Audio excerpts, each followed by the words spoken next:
जे आहे ते खूप खुश आहे. धाब्याचा एक सगळ्यात मोठा प्रश्न आहे. आता आपल्या सोबत या बाजूला यांनी पण सुद्धा उपोषण केलेलं आहे, जे अनिलजी आहे या ठिकाणी वरती. माझ्या भाऊचे तर त्यांनी स्मशानभूमीसाठी देखील प्रयत्न केले. स्मशानभूमीसाठी प्रचंड म्हणजे इथे हे अडचण बघा, होते, मोठी मागणी आहे लोकांची. शमशानभूमी झाल्याच पाहिजे.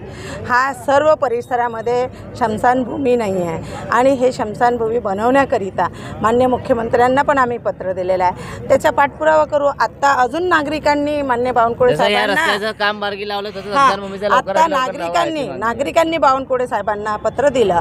परंतु माझं एवढं म्हणणं आहे की नागरिकांनी मलाही जर दिलं असतं निवेदन, हे थोडंसं मलाही हे केलं असतं तर याच्यात माझंही सहभाग राहिला असतं, मीही पाठपुरा.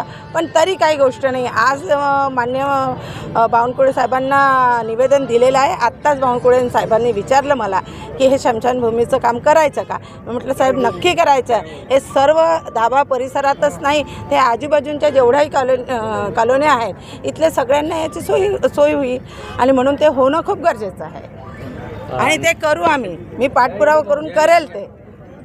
नक्कीच धाब्याच्या विकासाकरिता मायाताई येऊन ते हे प्रयत्न करणार आणि स्मशानभूमीचा पण प्रश्न मार्गी लावणार असं देखील मायाताई येऊन यांनी सांगितलेलं आहे.